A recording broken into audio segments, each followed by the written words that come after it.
Ada orang-orang tertentu, anak kok kurang ajar sampai aja orang tua minta aja kok nggak dikasih. No, bukan masalah itu, semua ini harus belajar. Ya, suatu ketika orang yang bicara seperti itu bisa aja oleh Allah Ta'ala diuji, dia besoknya nggak punya rezeki. Kapan? Bukan besok ya, kapan? Beberapa tahun dia nggak punya rezeki. Orang tuanya mintalah ke dia. Mulai dia kerual hatinya, nggak ini aku tuh mau ngasih tapi nggak ini, aku mau gimana ya, aku nggak punya uang aku ya, kan begitu aja akhirnya. Sehingga tidak seperti itu jawabannya. Makanya kalau ada orang tua seperti itu ya, kalau bisa ada rasa malu sehingga tidak terjadilah seperti itu. Nah, bagi ibu-ibu yang seperti itu ya harus belajar.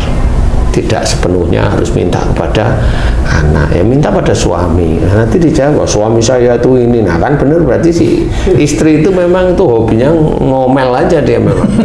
Jadi lisannya kurang baik. Nah, kalau kurang baik memang ya kurang tepat lah seperti itu. Jadi semua harus belajar sehingga nanti yang diberikan itu harusnya orang tua itu bukan minta tiap bulan, tetapi doakan agar Allah memudahkan rezeki bagi anak dan menantunya. Kan itu yang penting. Nanti kalau diberi rezeki ya mudah-mudahan lah anaknya, kalau memang anaknya itu baiknya itu kayak ayahnya, bagi ayahnya yang baik, baiknya kelewatan gitu, baiknya gitu. Kan ngasih. Tapi kalau anaknya itu perilakunya ibunya yang minta-minta terus, nggak akan ngasih. Kan ingin senang sendiri akhirnya. Ya. Berarti dua-duanya ya. Ya harus semuanya belajar sih. Hal seperti itu memang ya nggak boleh terus ada ayat Quran, anak itu harus nurut sama orang tua, hormat pada orang tua. Apa kata orang tua harus nurut? Nah itu kan ya ayat yang anak disuruh hormat kepada orang tua kan akhirnya menjadi tameng si orang tua agar anak itu nurut. Kan nggak seperti itu juga. Ayat itu untuk anak, jadi bukan untuk orang tua. Jadi untuk orang tua tinggal ngasih nasihat aja. Kalau memang anaknya baik, ya insya Allah ngasih ke anak, insya Allah ya. Cuma harus ada tata cara dalam memberikan, sehingga seperti itu. Jadi dalam kita mengatur rumah tangga harus benar-benar baik di semua sisi di hadapan Allah Ta'ala. Baik kita sebagai orang tua, bagaimana yang harus kita lakukan, kemudian mendidik anak kita, bagaimana harus anak kita lakukan, itu harus ada pemahaman di kedua pihak. Kemudian kalau orang tua mau menyatu, mau ngomong sama anak-anaknya, itu harus ngomong dulu dengan istrinya, harus selesai dulu dengan istri, itu harus selesai. Persoalannya kenapa sih istri saya kok galak sama saya, itu tanyain. Nah ini kan salah satu dari unsur-unsur tabayun yang selama ini itu kamu nggak pernah ngomong, nggak pernah ini, tersimpan.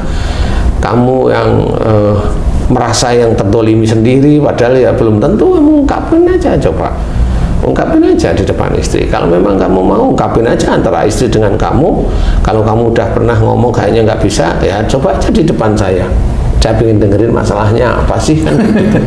Iya sih. Tinggal mana yang tidak mau dan mana yang mau, kan begitu. Iya. Karena apa? Karena di sini itu ada gengsi yang itu setan yang memang kurang ajar di luar apa namanya, di luar merasa benar, ya itu sama teman-temannya.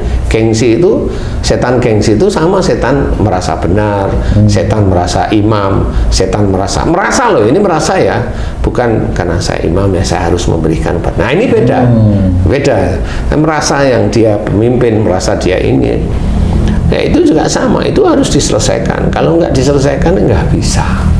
Sebenarnya di titik itu sebelum ngomong dengan anak-anak itu harus diselesaikan dulu agar kalau besok anak itu mau ngomongin kesalahan ayahnya atau kesalahan ibunya, itu orang tua udah nyantai, udah nggak terlalu menjadi jengkel istilahnya dengan anak, sehingga malah aku tuh mau nasihatin kamu malah nyalain orang tua. Ya sudah, semaumu sendiri aja loh kan. Jadi bubar. Bubar ini. Dan besok di akhirat mau ketemu di mana ini yang begini-begini ini. Di neraka tapi jauh-jauhan. Biar gak marah-marahan. Di neraka aja jauh-jauh. Lah iya, Ji. Dekat-dekatan. Astagfirullah. Marah-marahan, salah-salahan. Bisa berantem ini ya. Jadi itulah cara kita mendidik anak, komunikasi yang baik. Kemudian harus mau menerima kekurangan kita. Jangan kita itu diliputi gengsi, arogansi, egois, pembenaran diri itu ya gak usah. Yang paling itu hanya Allah aja. Yang paling itu hanya Allah aja. Yang paling sifat-sifat baik ya. Bukan sifat-sifat yang buruk. Sifat buruk itu kita aja. Jadi kita harus benar-benar diskusi dengan anak-anak sehingga anak-anak kita itu akan menjadi anak-anak yang baik, soleh atau solehah di hadapan Allah. Jadi itu harus diperbaiki. Karena apa? Tujuan kita itu kan akhirat. Mau kemana besok kalau anak itu kita biarkan? Kan dia udah akhir balik. Iya, dia kan tetap mengunci sifat-sifat genetik dari ayahnya atau genetik dari ibunya. Dan pertanyaannya, emang kamu mau masuk surga sendiri? Lah istrimu nggak kamu ajak? Pertanyaan begitu. Nah, mulailah berpikir. Mau jawab apa?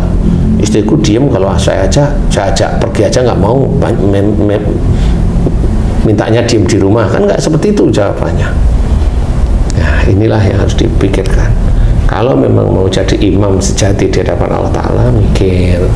Semuanya seluruh beriman itu harus mikir. Karena nggak mungkin kita itu akan masuk surga sendirian. Maksudnya tidak dengan keluarga. Kalau dengan teman-teman sih, teman-teman punya urusan masing-masing kan seperti itu. Yang kita ini loh sebenarnya, yang kita, karena memang yang ditulis diceritakan dalam Quran kan ada cucu, ada anak, ada kakeknya, kan seperti itu. Ini nanti akan bertemu di surga. Kemudian ada orang-orang kelompok yang memang dia semuanya ini adalah taat pada Allah Ta'ala. Nah itu baru. Nah taat itu di mana? Taat itu ya di bumi ini ketaatannya. Yang mana nih taatnya? Sholat semua, sholat aja. Enggak, taat itu ya semua yang diperintahkan oleh Allah Ta'ala harus kita kerjakan. Termasuk kita menjadi imam itu harus kita kerjakan. Nah itu taat namanya. Insya Allah seperti itu. Jadi harus belajar beneran semuanya agar perjuangan kita itu menjadi amal soleh, perjuangan yang baik karena Allah akan menjadi amal soleh. Insya Allah kalau memang niat kita itu baik, mudah-mudahan Allah memberikan jalan keluarnya bagi kita. Insya Allah ya, insya Allah, insya Allah. Mudah-mudahan ini manfaat bagi seluruh beriman semuanya. Amin ya rabbal alamin. Wallahu a'lam. Alhamdulillah, alhamdulillah, alhamdulillah. Terima kasih banyak Pak Ustadz penjelasannya. Bertambah PR-nya. Sahabat beriman dimanapun berada, sampai di sini dulu perjumpaan kita kali ini. Terima kasih atas perhatiannya. Kita jumpa lagi di video-video kami yang lain. Wassalamualaikum warahmatullahi wabarakatuh. Waalaikumsalam warahmatullahi wabarakatuh. Alhamdulillah.